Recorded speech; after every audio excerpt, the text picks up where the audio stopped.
بسم الله الرحمن الرحيم وصلى الله تعالى على خير خلقه سيدنا ونبينا ومولانا محمد وعلى آله وأصحابه وبارك وسلم تسليما كثيرا. وعن ابن عباس رضي الله عنهما قال: من تعلم كتاب الله ثم اتبع ما فيه هداه الله من الضلالة في الدنيا ووقاه يوم القيامة سوء الحساب. وفي رواية قال: من اقتدى بكتاب الله لا يضل في الدنيا ولا يشقى في الآخرة. ثم تلا هذه الآية: فمن اتبع هداي فلا يضل ولا يشقى. رواہ رزین. حضرت عبداللہ ابن عباس رضی اللہ عنہما فرماتے ہیں: من تعلم کتاب اللہ، جس نے اللہ کی کتاب کا علم حاصل کیا. من تعلم کتاب اللہ،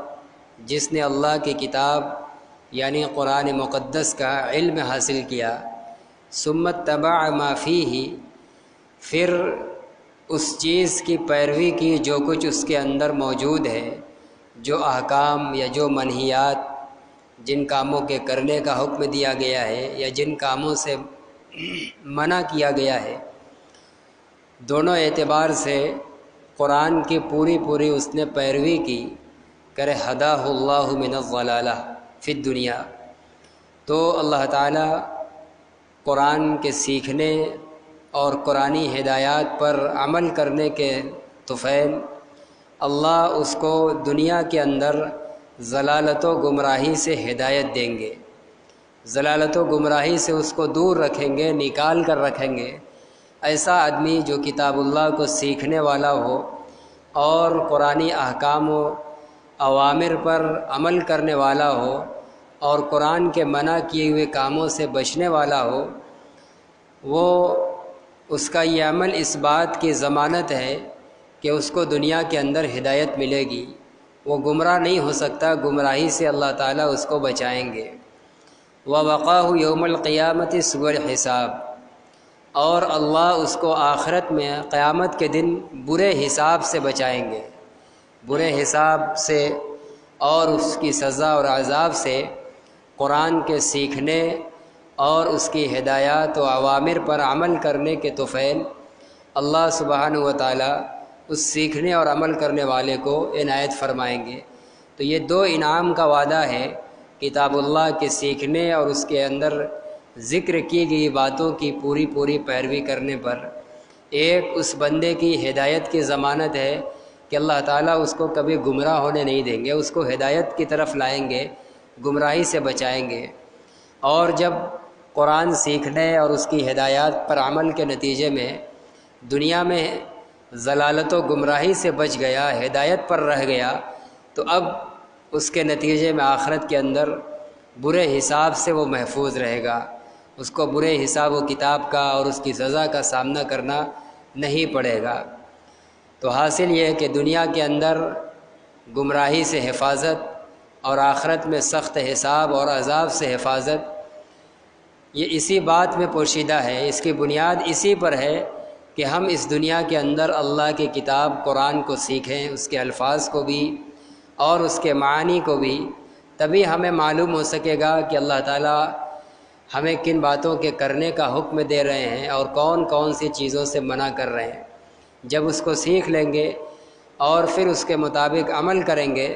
تو یہ دو عظیم پروانے ہمیں ملیں گے. دنیا کے اندر ہدایت کی ضمانت ہوگی اور آخرت میں قیامت کے دن میں برے حساب اور عذاب سے حفاظت ہوگی. وفی روایت قال، اور ایک دوسری روایت میں عبداللہ ابن عباس رضی اللہ عنہما نے فرمایا: من اقتدى بکتاب اللہ لا یضل فی الدنیا ولا یشقى فی الآخرہ. مفہوم تقریباً وہی ہے، الفاظ بدلے ہوئے ہیں. اس دوسری روایت کا مطلب یہ ہے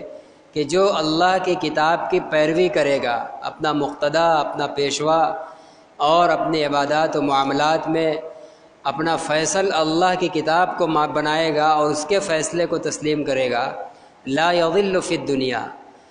فرماتے ہیں کہ وہ دنیا میں گمراہ نہیں ہو سکتا۔ جو ہر معاملے کے اندر اللہ کی کتاب کو آگے رکھتا ہے اور اسی کے نقش قدم پر چلتا ہے، اسی کی پیروی کرتا ہے، لا یضل فی الدنیا، وہ بندہ دنیا میں گمراہ نہیں ہو سکتا۔ ولا یشقی فی الآخرہ، اور آخرت میں محروم نہیں ہوگا اللہ تعالیٰ کے انعام سے، اس کی رضا سے، اور آخرت کے کامیابی اور اونچے اونچے درجات و منازل سے وہ محروم نہیں ہوگا۔ تو دنیا کے اندر گمراہی سے حفاظت اور آخرت میں ہر طرح کے انعام اور خوشنودی الہی سے محروم نہ ہونا، یہ اسی بات پر مضمر ہے، اس کی بنیاد اسی پر ہے کہ ہم دنیا میں اللہ کی کتاب کو اپنا پیشوا بنائیں اور ہر معاملے میں اس کی ہدایت کو قبول کیا جائے۔ پھر عبداللہ ابن عباس رضی اللہ عنہما نے اپنے اس قول پر بطور دلیل کے قرآن پاک کی یہ آیت پڑھی کہ قرآن کے اندر بھی اسی مفہوم کو اللہ تعالیٰ نے بیان کیا ہے، فمن اتبع ہدایا فلا یضل ولا یشقی، جو بندہ، جو شخص، اللہ فرما رہے ہیں کہ جو شخص میری ہدایت کی، اور ہدایت سے مراد یہاں قرآن ہے، وہ احکامات ہیں جس کی اللہ تعالیٰ نبی کے ذریعے بندوں کو تعلیم دلوا رہے ہیں، رہنمائی کرا رہے ہیں۔ جو میری ہدایت کی یعنی قرآن اور قرآنی تعلیمات کی پیروی کرے گا، فلا یضل ولا یشقی، تو وہ نہ تو گمراہ ہوگا یعنی دنیا کے اندر، اور نہ وہ آخرت میں محروم ہوگا، یعنی وہ انتہائی خوش قسمت آدمی ہوگا، دنیا میں ہدایت پر ہوگا اور آخرت میں ہر طرح کے انعام سے محروم نہ ہو کر مالا مال ہوگا۔ وعن ابن مسعود رضی اللہ عنہ ان رسول اللہ صلی اللہ علیہ وسلم قال ضرب اللہ مثلا صراطا مستقیما وعن جنبتي الصراط سوران فيهما أبواب مفتحة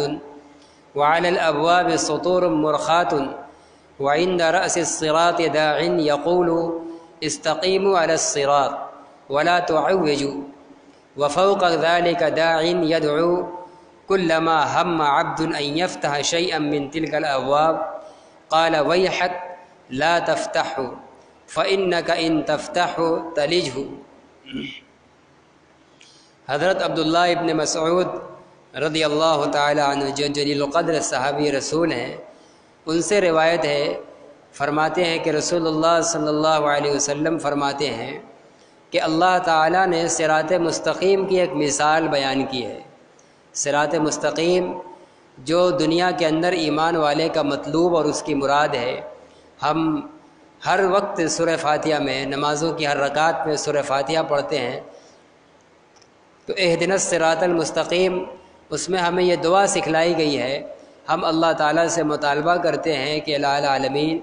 ہم کو سیدھا راستہ دکھلا دیجئے، سیدھے راستے پر چلا دیجئے۔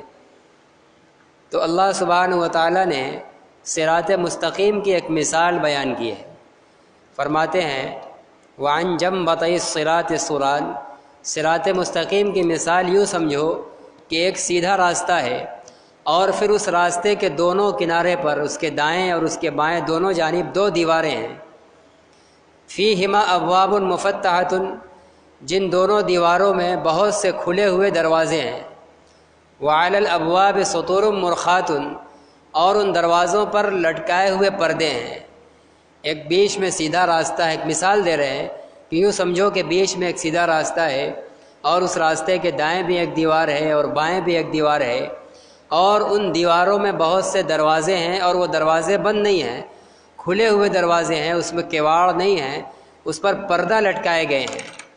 وعند راس الصراط داع، اور راستے کے ایک سرے پر ایک پکارنے والا کھڑا ہو کر کہتا ہے کہ استقیموا علی الصراط، بس سیدھے سیدھے راستے پر چلتے رہو، یعنی دائیں بائیں دیواروں کو مت دیکھو اور ان کا پردہ اٹھانے کی کوشش مت کرو، استقیموا علی الصراط، بالکل ٹھیک سیدھے راستے پر چلتے رہو، ولا تعوجوا، اور ٹیڑھے میڑے مت ہو، وفوق ذلک داع، اور اس بلانے والا جو راستے کے ایک سرے پر کھڑا ہے، اس کے آگے ایک اور پکارنے والا ہے، اس کے آگے ایک اور بلانے والا ہے، وہ بھی پکارتا ہے، کلما ہم عبد ان یفتح شیئا من تلک الابواب، جب جب کوئی بندہ ارادہ کرتا ہے کہ ان دروازوں میں سے کسی دروازے کو کھولے، جب بھی کوئی ارادہ کرتا ہے کہ ذرا پردہ ہٹا کر دیکھے کہ کیا ہے ان دروازوں کے باہر، جب جب وہ کسی پردے کو کھولنے کی ہٹانے کی کوشش کرتا ہے تو فوراً جو دروازے کے راستے کے سرے پر جو ایک داعی تھا اور اس سے آگے ایک اور داعی ہے بلانے والا ہے، وہ فوراً پکارتا ہے اور بول پڑتا ہے وہی حق لا تفتحو، خبردار اس کو مت کھولو، پردے کو نہ ہٹاؤ، دروازہ مت کھولو، فإنک ان تفتحو تلجہ، کیونکہ اگر تم اس دروازے کو کھول دو گے تو اس میں گر جاؤ گے، اس میں تم پھر گھس بھی جاؤ گے۔ جب دروازہ کھلے گا کہ وہ پردہ ہٹے گا تو اندر جانے کا بھی من کرے گا تو تم اندر داخل ہو جاؤ گے۔ یہ بطور مثال کے ایک تمثیل ذکر کی ہے کہ یوں سمجھو کہ ایک سیدھا راستہ ہے اور اس کے دائیں بائیں دو دیواریں ہیں اور ان دیواروں میں بہت سے دروازے ہیں اور ان دروازوں میں بجائے کواڑ ہونے کے پردے لٹکے ہوئے ہیں اور دروازے کے سرے پر دو چوکنا کرنے والے موجود ہیں۔ ایک تو بالکل سرے پر ہے، وہ صرف اتنا کہتا ہے کہ بھائی بس سیدھے چلتے رہو اور ٹیڑھے میڑھے ہونے کی کوشش مت کرو، اور دوسرا ایک اور پکارنے والا ہے، اس کی ڈیوٹی یہ ہو کہ جب کوئی بندہ کسی پردے کو چھونے کی کوشش کرے تو فوراً یہ ٹوک دے کہ اس کو مت کھولو، اگر کھولو گے تو گر پڑو گے، داخل ہو جاؤ گے۔ یہ کس چیز کی مثال ہے؟ یہ صراط مستقیم کی اللہ تعالیٰ مثال دے رہے ہیں۔ یہ کون ہے صراط مستقیم؟ اور یہ جو دائیں بائیں دیواریں ہیں جس پہ پردے لٹکے ہوئے ہیں دروازوں پر، اور جو دو بلانے والے، یہ تو کون ہیں؟ اللہ تعالیٰ اب آگے اس کی تفسیر بیان کر رہے ہیں۔ ثم فسرہ، پھر آپ صلی اللہ علیہ وسلم نے اللہ کی بیان کردہ ان مثالوں کی توضیح بیان کی اور اس کی وضاحت فرمائی کہ کیا ہے۔ فاخبرہ، چنانچہ فرمایا، خبر دیا کہ ان الصراط هو الاسلام، جو وہ سیدھا راستہ ہے، فرمایا کہ وہی مثال ہے اسلام کی، یوں سمجھو کہ وہ اسلام ہے۔ وان الابواب المفتحات محارم اللہ، اور جو دائیں بائیں دیواروں پر دیوار ہیں اور اس میں بہت سے دروازے ہیں تو وہ کھلے ہوئے دروازے اللہ کی حرام کی ہوئی چیزیں ہیں۔ بیچ میں بالکل سیدھے مذہب اسلام ہے اور اس کے دائیں بائیں دروازوں کی کھلے ہوئے دروازوں کی شکل میں وہ اللہ کی حرام کی ہوئی چیزیں ہیں، یعنی اگر اس میں آدمی جھانکنے کی کوشش کرے گا تو اس میں مبتلا ہونے کا اس کو خطرہ ہے۔ وَأَنَّ السُّطُورَ الْمُرْخَاتَ حدود اللہ، لیکن ان دروازوں کو کھلا نہیں چھوڑا گیا۔ مثال میں یہ تھا کہ اس پر پردے لٹکے ہوئے ہیں تو کہا یہ لٹکے ہوئے پردوں کی مثال یہ اللہ کی حدود ہیں۔ اللہ تعالیٰ نے ہر حرام کے آگے جو کچھ حدود کھینچ رکھی ہیں تو یوں سمجھو کہ وہی ایک پردہ ہے اس حرام کے اور اسلام کے آگے اور بندے کے آگے آڑ ہے۔ وہ پردہ ہے تو بندہ اس پردے کے پیچھے کی حرام چیزوں سے بچا ہوا ہے، ورنہ جو ہی وہ پردہ ہٹایا جائے گا وہ اس دروازے کے اندر داخل ہو جائے گا، یعنی حرام میں مبتلا ہو جائے گا۔ تو یہ جو لٹکائے ہوئے پردے ہیں ان کی مثال اللہ تعالیٰ کی حدود ہیں، جو اللہ تعالیٰ نے حد بندی کی ہیں، وہ اللہ تعالیٰ کی متعین کی ہوئی حدیں ہیں۔ وَأَنَّ الدَّاعِي عَلَى رَأْسِ الْقُرْآنِ عَلَى رَأْسِ الصِّرَاطِ هُوَ الْقُرْآنِ، اور جو اوپر کہا تھا کہ راستے کے سرے پر ایک داعی ہے جس کا ڈیوٹی، جس کا کام یہ ہے کہ وہ کہتا رہتا ہے استقیموا علی الصراط، بس سیدھے سیدھے راستے پر چلتے رہو، ٹیڑھے میڑھے مت ہو۔ تو اللہ تعالیٰ فرماتے ہیں کہ راستے کے سرے پر جو پکارنے والا ہے هو القرآن، وہی قرآن ہے۔ یہ قرآن ہے، گویا راستے کے سرے پر کھڑے ہو کر مسلمانوں کو بار بار یہ پکارتا ہے اور کہتا ہے کہ بس سیدھے یہی جو اسلام ہے اسی پر چلتے رہو، یہ دائیں بائیں جو چیزیں یہ اللہ کی حرام کی ہوئی چیزیں ہیں ان کے اوپر متوجہ بھی نہ ہو، اور جو اس پر اللہ کی حدیں کا پردہ لگا ہوا ہے اس پردوں کو بھی پھلانگنے کی کوشش مت کرو، ورنہ حرام میں مبتلا ہو جاؤ گے اور سیدھے راستے سے بھٹک جاؤ گے۔ وَأَنَّ الدَّاعِي مَنْ فَوْقَهُ، اور کہہ رہے ہیں کہ اور اس داعی کے اوپر جو داعی تھا، جو ایک داعی راستے کے سرے پر تھا اور اس کے اوپر ایک داعی تھا جس کا کام یہ تھا کہ جب کوئی پردے کو ہٹانے کی کوشش کرتا تو اس کا کام تھا کہ وہ اس کو مت کھولو، منع کرنا جس کا کام تھا۔ فرمایا کہ یہ قرآن کے اوپر جو ایک اور داعی ہے، اس کے آگے ایک اور جو پکارنے والا ہے، فرما رہے کہ ہوا واعظ اللہ فی قلب کل مومن، وہ ہر مومن کے دل میں اللہ کا واعظ ہے، اللہ کی نصیحت کرنے والا ہے۔ یہ واعظ سے مراد ایک فرشتہ ہے جو ہر مومن کے دل کے اندر رکھا گیا ہے، اور اس کا کام یہ ہے فرشتے کا کہ جب بندہ کسی گناہ کا ارادہ کرتا ہے اور اس کی طرف بڑھنے لگتا ہے تو وہ دل کے اندر خیال ڈالتا ہے کہ یہ کام مت کرو، اور اسی کے بالمقابل ایک شیطان بھی ہوتا ہے جو خیالات ڈالتا ہے کہ اس کام کو کرو۔ تو یہ اللہ کا واعظ، اللہ کی طرف سے ایک نصیحت کرنے والا ہر مومن کے جو دل میں ہے، یہ قرآن کے آگے ایک داعی ہے۔ پہلا داعی تو قرآن ہے جو بار بار کہہ رہا ہے، بتا رہا ہے کہ یہی سیدھا راستہ ہے، اسی پر چلتے رہو چلتے رہو۔ لیکن جب کبھی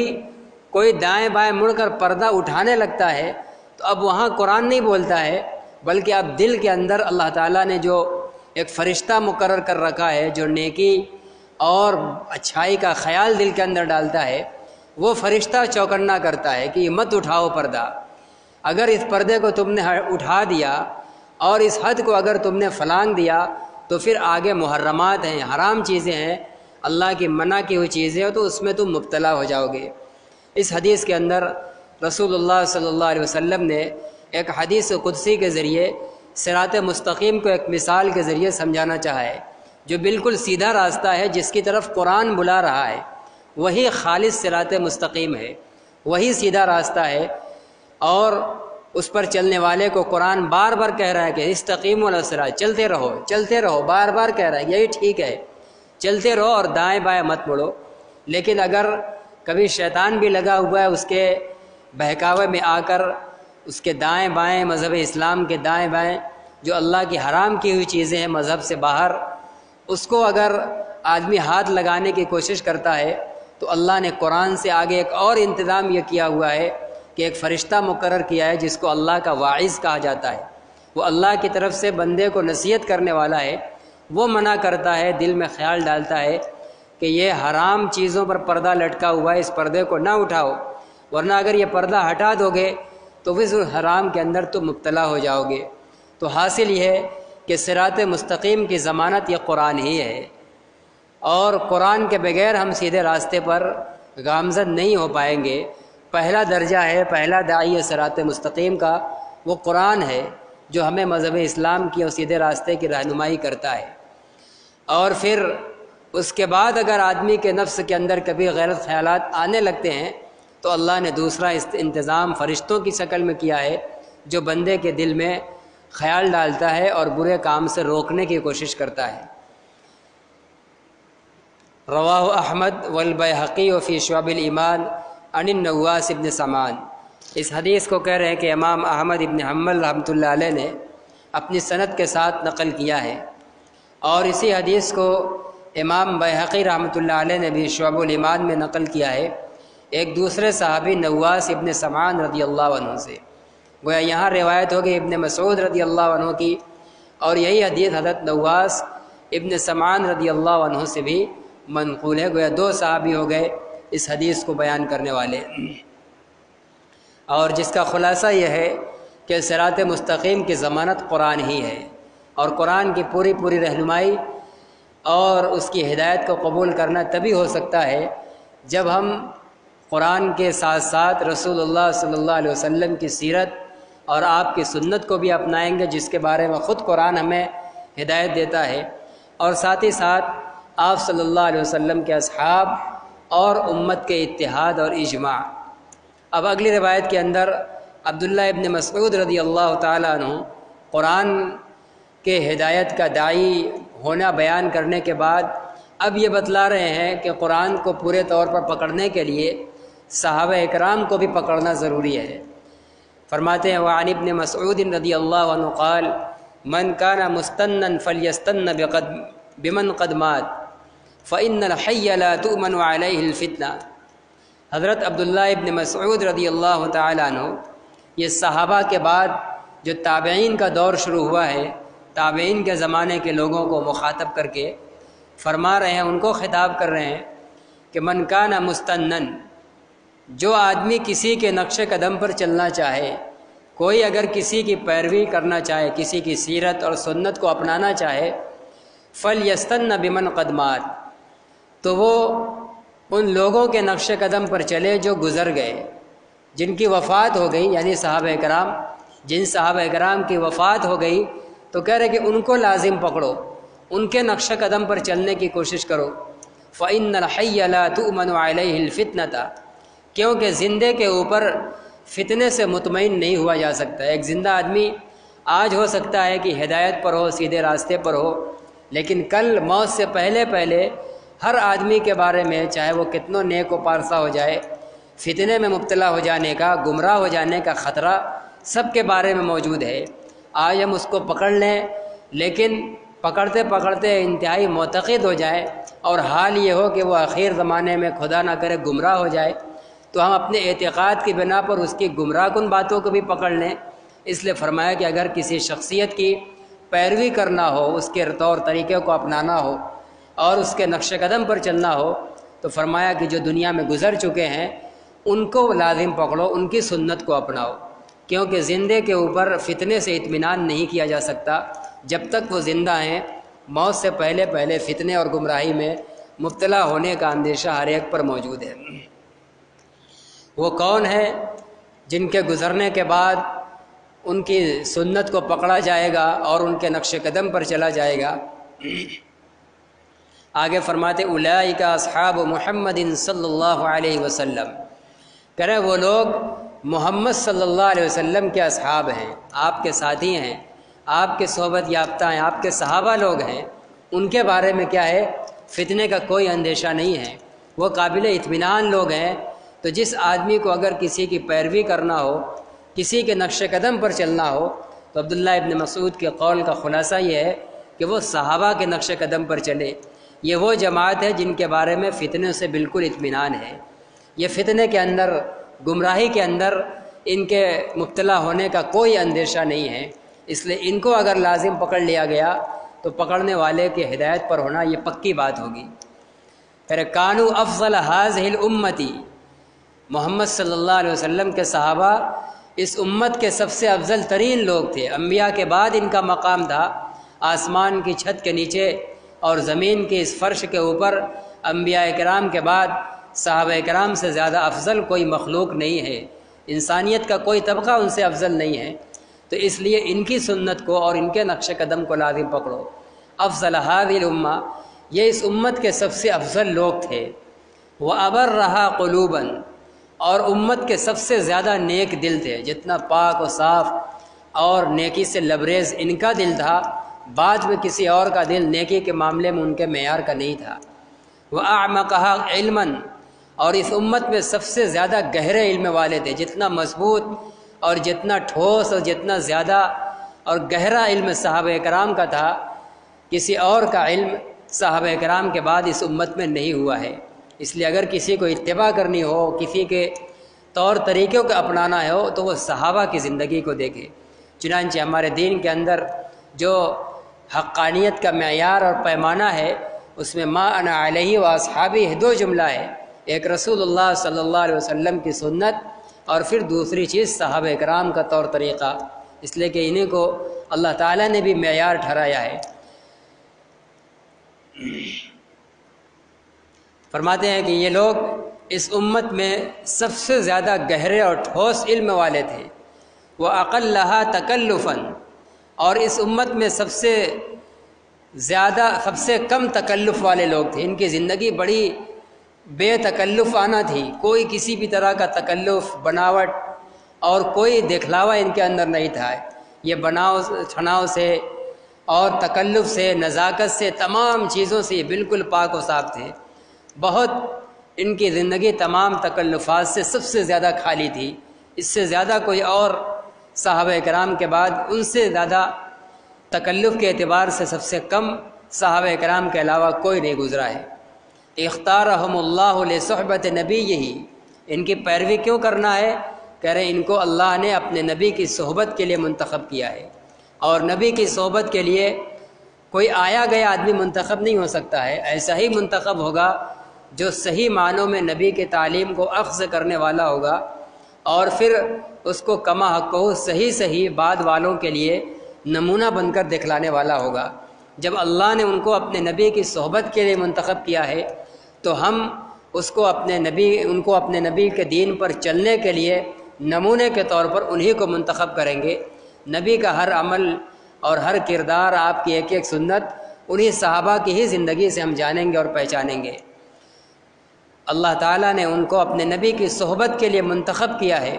وَلِإِقَامَةِ دِينِهِ، اور اپنے دین کو قائم کرنے کے لیے۔ دین انہی کے ذریعے قائم ہوا ہے، پہل دین پر عمل کرنے والے اور دین کے ایک ایک حکم کو نافذ کرنے والے یہی لوگ ہیں۔ فَاعْرِفُوا لَهُمْ فَضْلَهُمْ، لہٰذا اے مسلمانوں تم لوگ ان کے فضل کو پہچانو۔ صحابہ کرام اپنے ماں سوا تمام کتنوں بڑی سے بڑی تقوی اور علم پرہیزگار والے شخصیات ہوں، اگر وہ صحابی نہیں ہیں تو ایک ادنا درجے کا صحابی بھی ان سے بدرجہ بہتر ہے۔ صحابہ کی اس فضیلت کو جانو پہچانو۔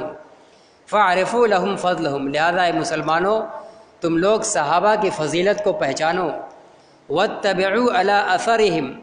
اور انہی کے نقش قدم پر چلو۔ صحابہ کو چھوڑ کر کسی اور کے نقش قدم پر چلنے کی کوشش مت کرو، وہ سب ہدایت کے بارے میں کوئی قابل اطمینان راستے نہیں ہے۔ اگر سب سے زیادہ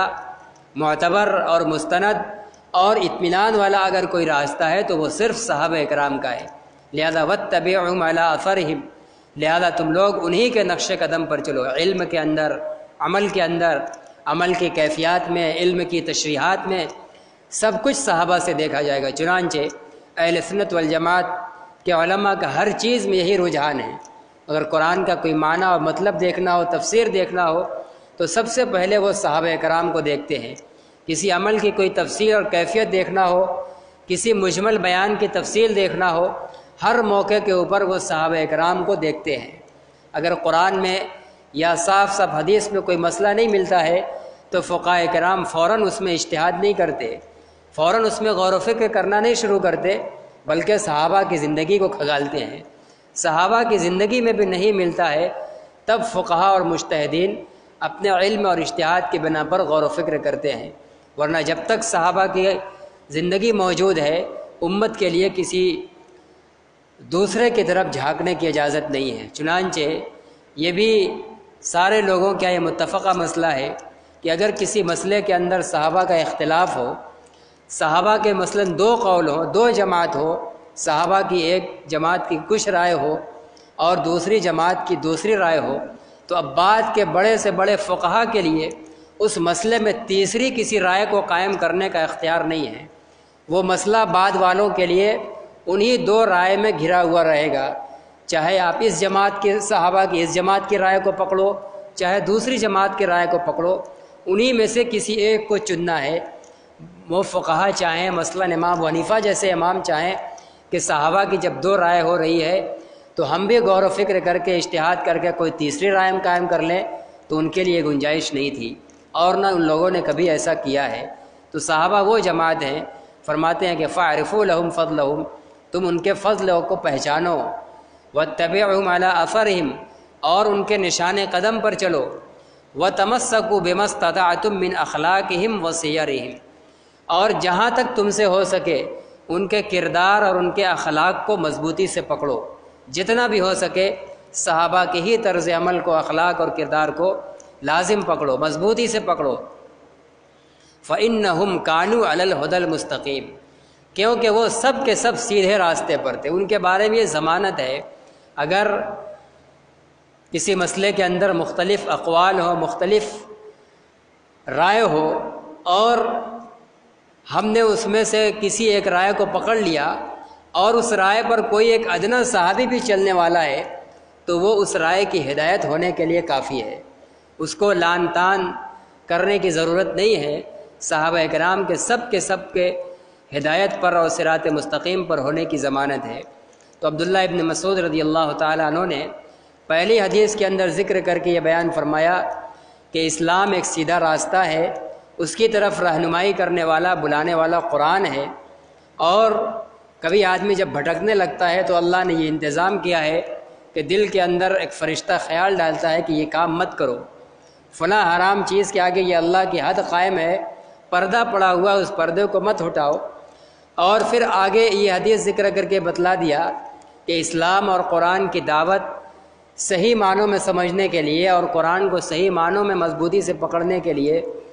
نبی اکرم صلی اللہ علیہ وسلم کے بعد آپ کے صحابہ کو مضبوطی سے تھامنا اور پکڑنا ضروری ہے، اس لیے کہ وہ ہر اعتبار سے علم، تقوی، ایمان اور گہرائی علم اور دل کی صفائی، ہر اعتبار سے وہ اس امت کے افضل ترین لوگ تھے۔ نبی کی صحبت کے لیے، دین کو سیکھنے اور قائم کرنے، اس کو پھیلانے کے لیے اللہ نے ان کو منتخب فرمایا تھا۔ ان وجوہات کی بنا پر ان کی بعد والوں پر فضیلت اور برتری ہوگی۔ جب انہی کی فضیلت اور برتری ہے تو ہمیں انہی کے نقش قدم پر چلنا ہے اور جتنا ہو سکے انہی کے اخلاق اور کردار کو مضبوطی سے تھامنا ہے، اس لیے کہ یہی وہ جماعت ہے جس کی یقین کے ساتھ 100% صراط مستقیم پر ہونے کی ضمانت اور گارنٹی ہے۔ باقی اور کسی کے بارے میں 100% یقین کے ساتھ نہیں کہا جا سکتا۔ وعن ابی ثعلبۃ الخشنی رضی اللہ عنہ قال قال رسول اللہ صلی اللہ علیہ وسلم ان اللہ فرض فرائض۔ حضرت ابو ثعلبہ خشنی رضی اللہ عنہ فرماتے ہیں کہ رسول اللہ صلی اللہ علیہ وسلم نے فرمایا، بلا شبہ اللہ تعالیٰ نے کچھ فرائض کو مقرر کیا ہے۔ اسلام کے اندر کچھ فرائض ہیں، بہت سی چیزیں فرض چیزیں کی ہیں جن کا کرنا لازمی اور ضروری ہوتا ہے، جس کے کرنے پر اجر و ثواب ملتا ہے، اور اس کے چھوڑنے پر بندہ فاسق ہوتا ہے، گناہگار ہوتا ہے۔ فلا تضیعوها، فرماتے ہیں کہ ان فرائض کو ضائع مت کرو، جیسے ایمان ہے، عقائد ہیں، عبادات ہیں، نماز، روزہ، زکوٰۃ، اور اسی طرح اور بہت سے معاملات اور دیگر شعبے کے اندر بہت سے فرائض ہیں۔ صرف یہی 5 عبادتیں فرض نہیں ہیں، اس کے علاوہ اور بھی بے شمار اسلام کے اندر بعض حقوق اللہ سے متعلق اور بعض حقوق العباد سے متعلق بے شمار فرائض ہیں۔ کہہ رہے ہیں کہ ان فرائض کو ضائع مت کرو، ان کو پامال مت کرو، جب جس فرض کا موقع آ جائے اس کو ادا کرو، اس کو نبھاؤ۔ وحرم حرمات، اور اللہ نے بہت سی چیزیں حرام کی ہیں، فلا تنتهكوها، لہذا تم ان کی حرمت کو پامال مت کرو، یعنی اس حرام چیز کے اندر مبتلا مت ہو، اس کو کرے دو مت۔ وحد حدودا، اور اللہ نے کچھ حدود مقرر کی ہیں، حرام کے آگے اس سے پہلے کچھ حدود مقرر کر دی ہیں۔ اس حدود تک پہنچنا تو حرام نہیں ہے، لیکن چونکہ وہ حدود حرام سے سٹی ہوئی ہیں، اس میں اگر آدمی جا کر سٹتا ہے تو بہت غالب ہے کہ وہ کوئی اب حرام میں بھی مبتلا نہ ہو جائے، اس لیے اللہ نے حرام سے بچانے کے لیے حرام سے پہلے کچھ حدود کھینچ دی ہیں جن کو مشتبہات کہا جاتا ہے۔ ان حدود کے بارے میں کہہ رہے ہیں کہ فلا تعتدوها، ان حدود سے آگے مت بڑھو، حدود تک جا کر رک جاؤ، ان حدود پر مت چڑھو، ان کو مت پھلانگو، یعنی اگر ان حدود کو بھی پامال کر دو گے، اس کو کرنے میں لگ جاؤ گے تو کہ وہ حدیں چونکہ حرام سے سٹی ہوئی ہیں تو حرام میں تم مبتلا ہو جاؤ گے۔ تو اللہ نے حرام سے بچانے کے لیے اس سے پہلے جو حدود مقرر کیے ہیں وہیں پر رکے رہو، ان حدود سے آگے مت بڑھو۔ وَسَكَتَ عَنْ أَشْيَاءَ مِنْ غَيْرِ نِسْيَانٍ، اور بہت سی چیزوں کی طرف سے اللہ نے سکوت اختیار کیا ہے۔ بہت سی چیزوں کے بارے میں اللہ نے نہ ان کو حرام کہا ہے، نہ حلال کہا ہے، اور نہ ان کو حرام کی حد بنایا ہے، ان کی طرف سے بالکل خاموشی اختیار کی ہے۔ اور کہہ رہے ہیں من غیر نسیان، اور یہ اللہ تعالیٰ نے بغیر بھولے کیا ہے، ایسا نہیں کہ نعوذ باللہ اللہ تعالیٰ ان کے بارے میں بھول گیا تھا اس لیے ان کو حلال ہونا یا حرام ہونا بیان نہیں کیا،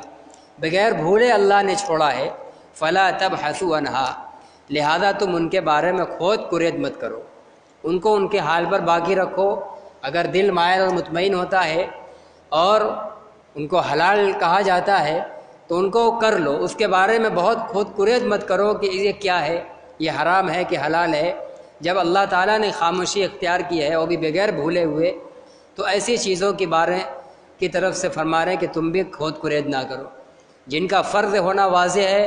ان کو کرو، ان کو ضائع مت کرنے دو، جن کا حرام ہونا واضح ہے اس میں مبتلا مت ہو، اور جو حرام میں پڑھنے سے بچانے کے لیے پہلے کچھ حدود مقرر کر رکھی ہیں تو حرام سے بچنا چاہتے ہو تو ان حدود سے بچو، ان حدود کے آگے بڑھنے کی کوشش مت کرو۔ اور جن چیزوں سے اللہ تعالیٰ نے سکوت اور خاموشی اختیار فرمائی ہے بغیر بھولے ہوئے، بھول کر اللہ نے ایسا نہیں کیا ہے، تو تم بھی اس کے بارے میں بحث و کرید مت کرو، اس کی طرف سے سکوت اور خاموشی اختیار کرو۔ یہاں تک اس باب کے اندر جو باب الاعتصام بالکتاب والسنہ تھا، جس کے اندر اس بات کا بیان تھا کہ کامیابی اور سیدھے راستے پر ہونے کی ضمانت صرف اللہ کی کتاب اور رسول اللہ صلی اللہ علیہ وسلم کی سنت ہے۔ جب تک ان دونوں چیزوں کو مضبوطی سے نہیں پکڑا جائے گا کوئی بندہ ہدایت پر گامزن اور قائم نہیں رہ سکتا۔ ان سے ہٹ کر بدعات ہیں، خرافات ہیں، اور پھر انہی دو چیزوں سے صحابہ کرام کو پکڑنا، جیسا کہ حدیث میں ہی آیا، قرآن میں آیا، اور ہر زمانے کے نئے پیش آمدہ مسائل میں، صورتحال میں ہر زمانے کے علماء فقہا کا جو اجماع ہو جائے، اجماع امت جس کو کہا جاتا ہے، یہ بھی قرآن اور حدیث سے ثابت ہے۔ تو بنیادی طور پر تو یہی دونوں ہیں، قرآن اور حدیث، یہی دونوں کامیابی کا راز ہیں، انہی پر پوری کامیابی ہم لوگوں کی پوشیدہ ہے۔ تو اس پورے ابواب کے اندر مصنف نے انہی احادیث کو ذکر کیا تھا جن سے یہ ثابت ہو رہا ہے، جن میں اس بات کا بیان تھا کہ ہدایت پر قائم اور باقی رہنے کے لیے، سنت پر قائم رہنے کے لیے اور بدعات سے بچنے کے لیے کتاب اور سنت کو، یعنی قرآن کو اور سنت رسول اللہ کو مضبوطی سے تھامنا اور پکڑنا ضروری ہے۔ اس کے بغیر ہدایت پر قائم رہنا ممکن نہیں ہے۔ اللہ تعالی ہم تمام لوگوں کو ان ہدایات پر کہنے اور سننے سے زیادہ عمل کی توفیق عطا فرمائے۔